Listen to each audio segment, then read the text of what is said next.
Naomi watched in horror as her best friend, Shedrach, was brutally attacked by fierce bodyguards. Who were these men, and what did they want from him? Naomi and Shedrach had been inseparable since childhood. Their mothers shared a bond deeper than friendship, almost like sisters. But now Naomi stood helpless, forced to watch as her friend was beaten without mercy. Inside a sleek Maybach parked nearby, Aiden Balogun lounged while scrolling through his phone. The only child and heir to the Balogun fortune, Aiden attended the most prestigious school in the nation, a world built for the elite. What did Shedrach have to do with someone like Aiden Balogun? It had all started so simply. Shedrach had ridden his bicycle down the road to buy seasoning cubes for his mother. He hadn't noticed the convoy approaching until it was too late. The bodyguards thought he blocked their path and decided to teach him a lesson. "I'm sorry. Please forgive me. I didn't mean to." "You dared to block Aiden Balogun's car? We'll make you pay." "Please don't hurt me. I'm only 17. I don't know what I did wrong." They slapped him across the face, blood spilling from the corner of his mouth. Naomi's fist clenched at her sides. Tears filled her eyes, but she didn't move. If she tried to help him, she knew they'd crush her too. That evening, Naomi sat in Shedrach's small home, tending to his wounds. He winced in pain as she dabbed at the cuts on his face. "Don't worry, Shedrach. I'll avenge you." "Avenge me?" "No, Naomi, you can't. There's no need. You are too small for them. They crush people like us. I don't want you hurt." Naomi didn't reply, but as she walked home later that night, her heart burned with resolve. She remembered her friend Loretta mentioning a scholarship to Marodaun High School, the very school where Aiden Balogun studied. She pulled out her old laptop, the one she'd won at a competition, and searched for the details. "Oh no," she murmured. "The application closes soon." She filled out the form that night and prepared for the exams. Naomi studied harder than she ever had. Out of the 500 candidates, only one was selected.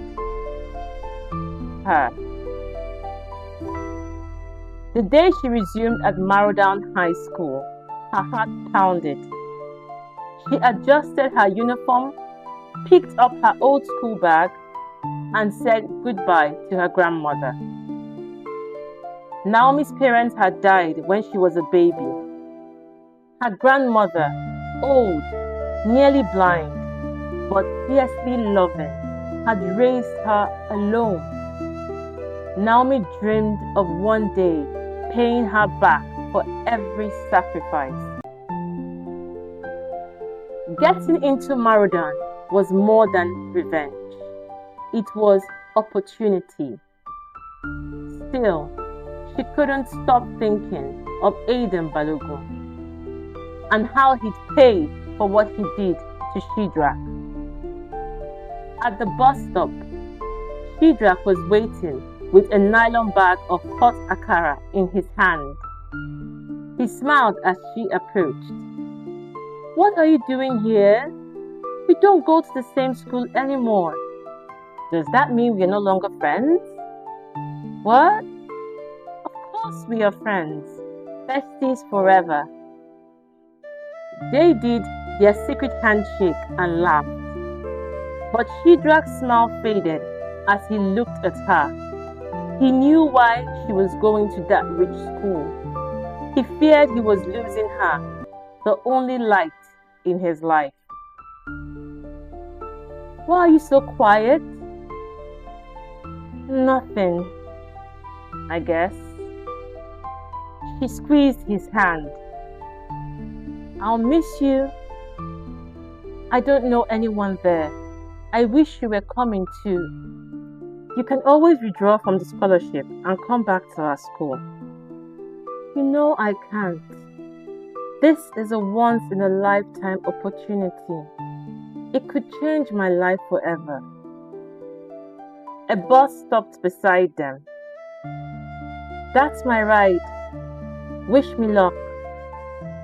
All the best. As the bus pulled away, he waved through the window. He waved back, blinking hard against the sting in his eyes.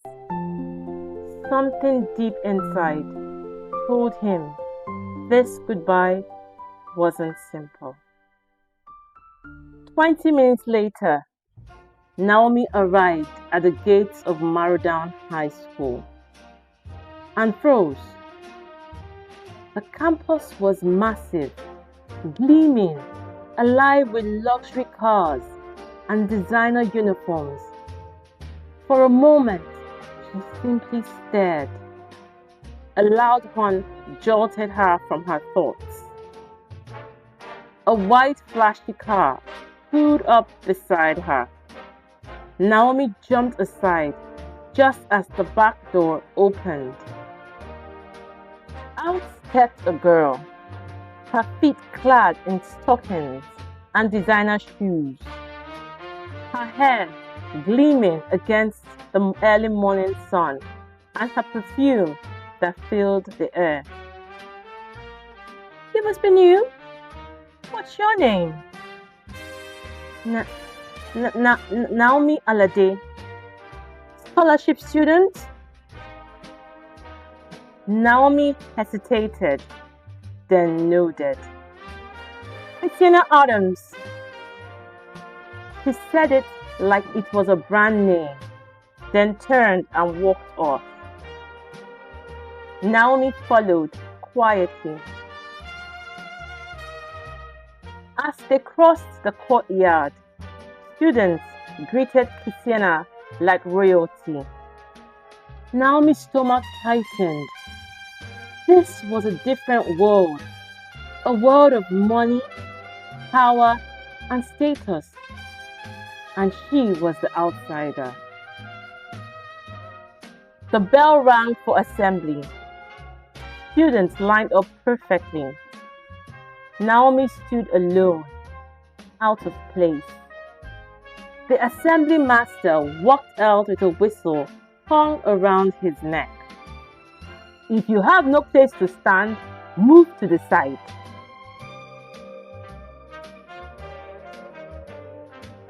She obeyed, cheeks hot as whispers rose around her.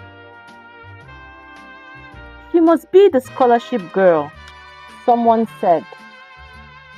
Then a voice called out, sharp and commanding. Hey, new brat, come here. Naomi blinked. New brat? A boy sneered. Your boss is calling you. Naomi frowned. She said to Christina, You called me? Yes, you, brat. Laughter exploded all around them. Naomi's face burned. I'm no brat. The crowd gasped. Christina smirked. Oh, you've got some spunk. The students burst into laughter. Spunky girl, they jeered. Spunky spunk.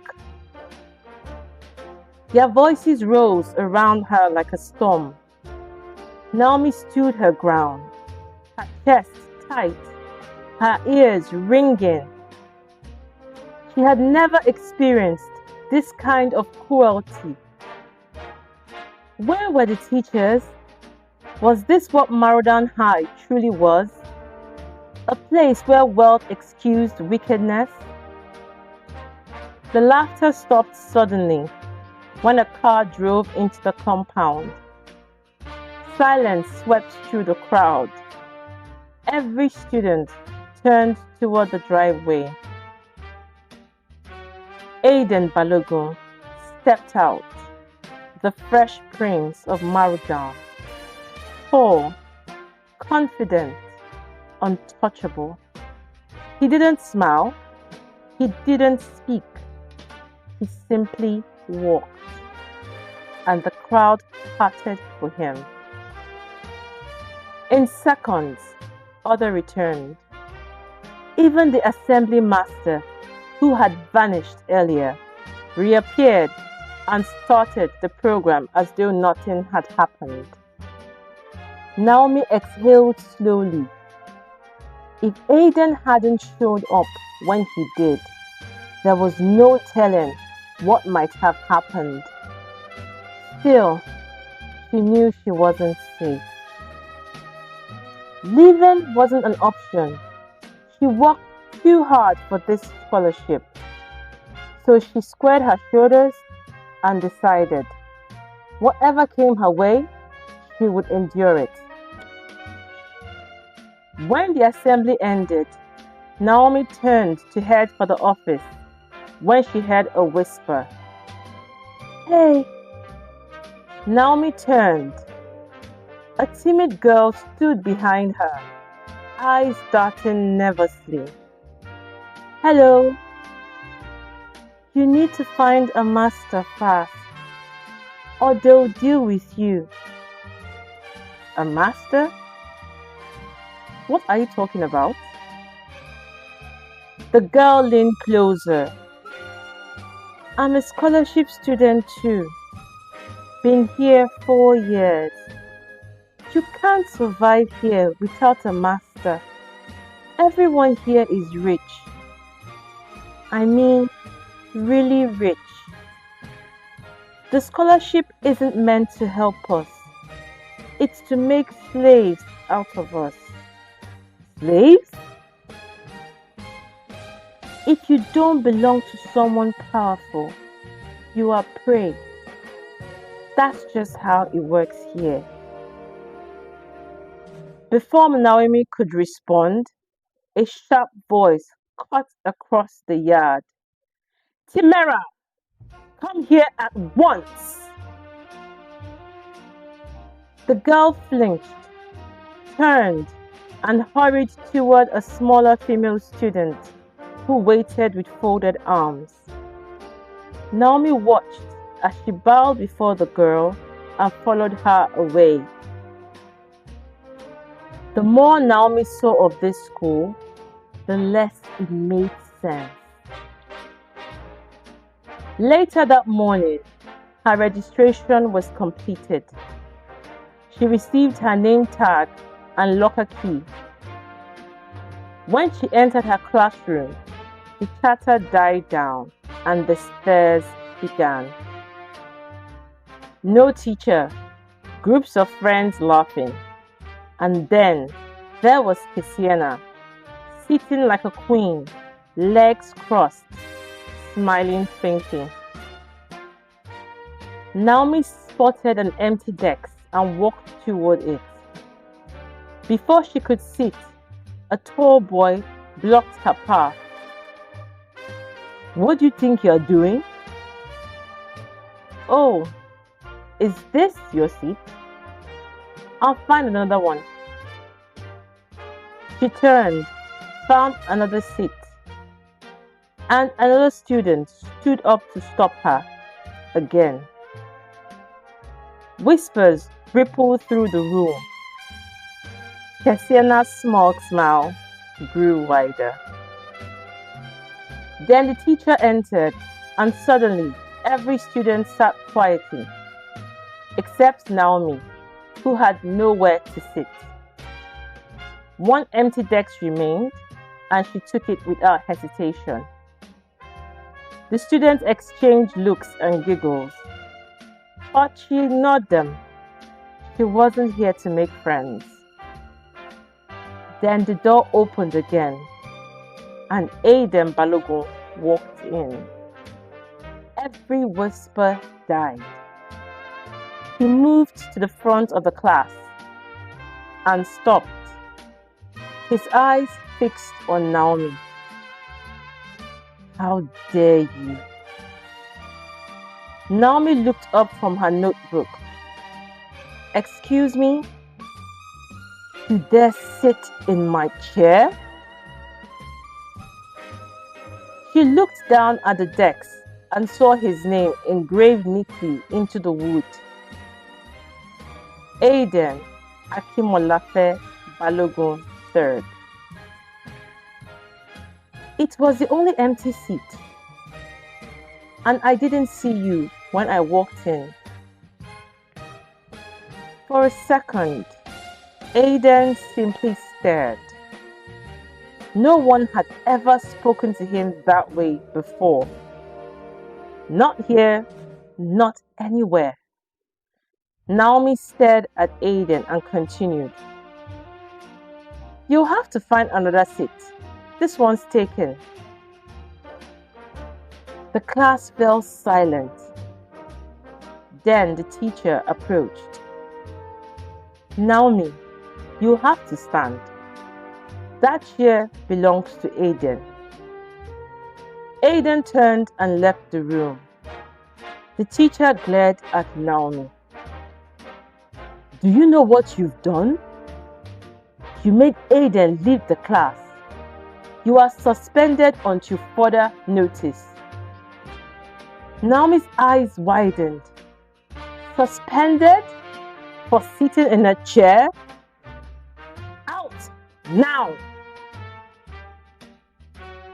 Naomi lifted her bag quietly and walked out of the room. Outside, Aiden stopped near the stairs, trying to understand what he felt. He should have been angry, but he wasn't. He was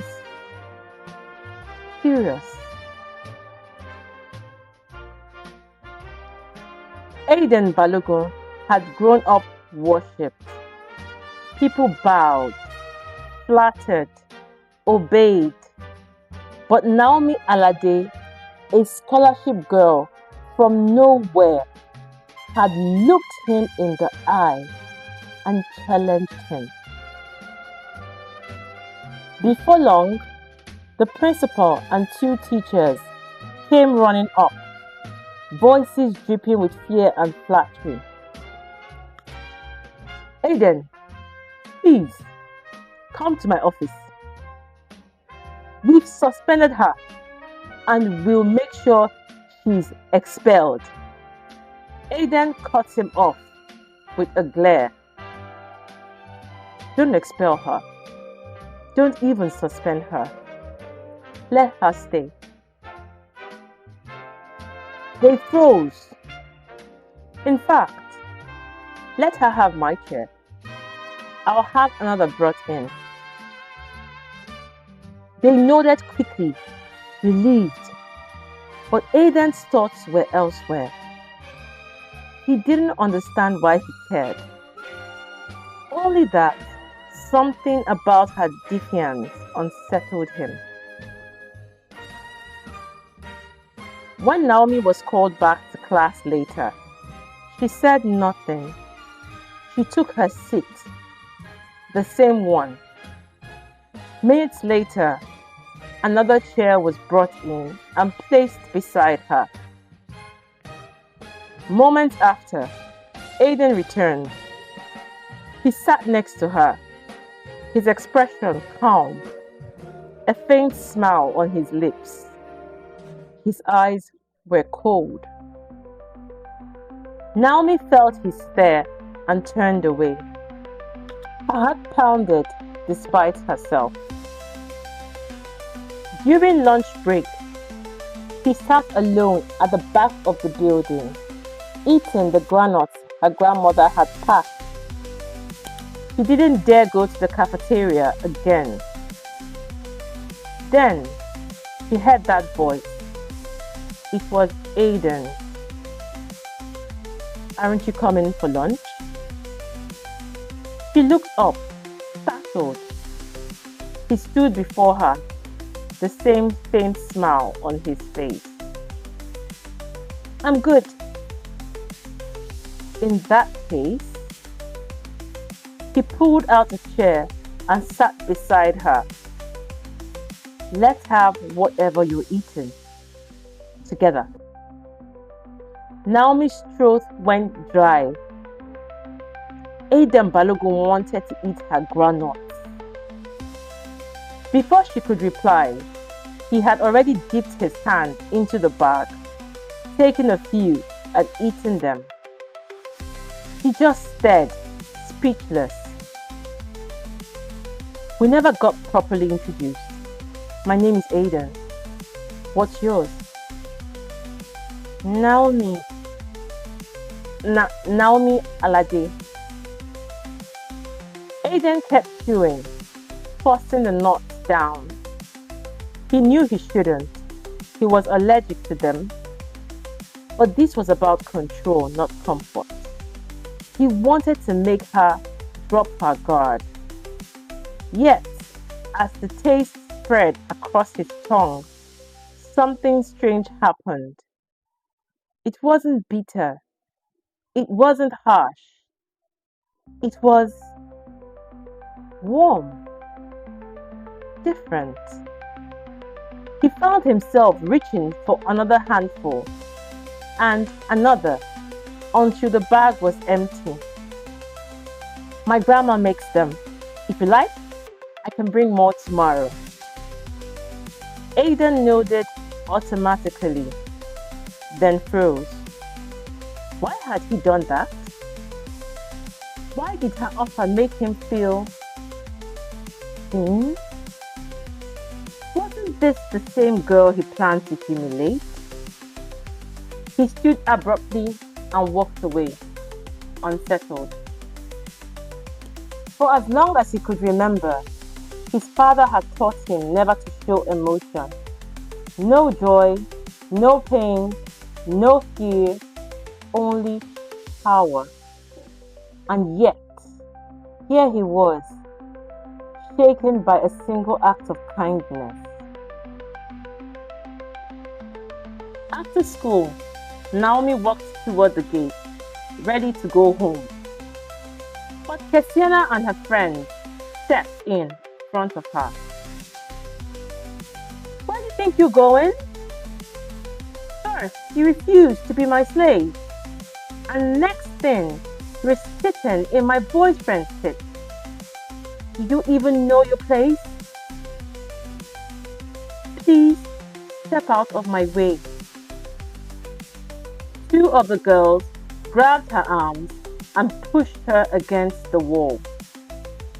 When Kesiana speaks, you listen.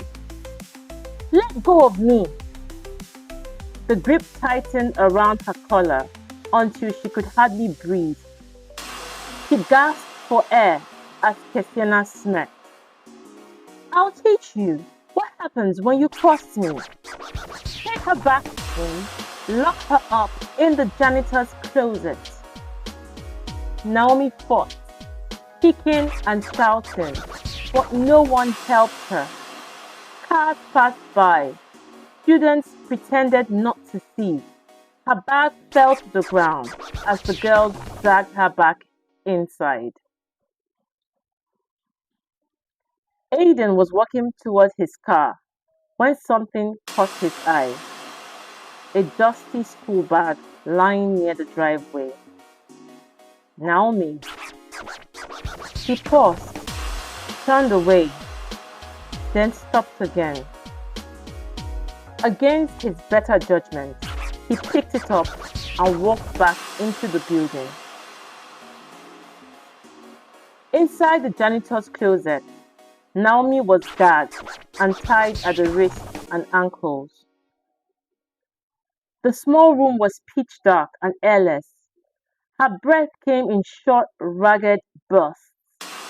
Her heart pounded. She was terrified of small spaces. That fear had roots, deep, painful roots. When she was 3, the building she lived in had collapsed. Her parents were killed instantly. Everyone thought she had died too, until they heard her faint cries beneath the rubble. She had been trapped for a full day under debris, curled up in the bathroom sink, the ceiling hanging inches above her. Since then, darkness and confinement felt like death. Now, it was happening again. Her legs trembled, her wrists ached against the rope. She tried to scream, but the gag muffled her voice. Her chest tightened. She could barely breathe. Outside, Aiden's footsteps echoed through the hallway. He didn't know why he was doing this, why he cared. She's just a girl, a stupid scholarship girl. Why can't I walk away? He called out, Naomi, Naomi. Inside the closet, Naomi kicked against the door with what strength she had left. The lock rattled, then the door swung open. Naomi! He crouched beside her, untied the ropes, pulled off the blindfold and gag. Their eyes met, hers filled with tears, his wide with shock. For a moment, neither spoke. Can you stand? Naomi hesitated, then nodded weakly. He offered his hand. She placed hers in it. Her fingers were trembling. As she tried to rise, her legs gave way, and she fell forward into his arms. Aiden caught her. He froze. He had never been this close to anyone before. He could feel her heartbeat against his chest. Warm, fragile, real. Something inside him shifted. Thank you, Aiden. Her voice faded, and she slumped in his hold. She had fainted.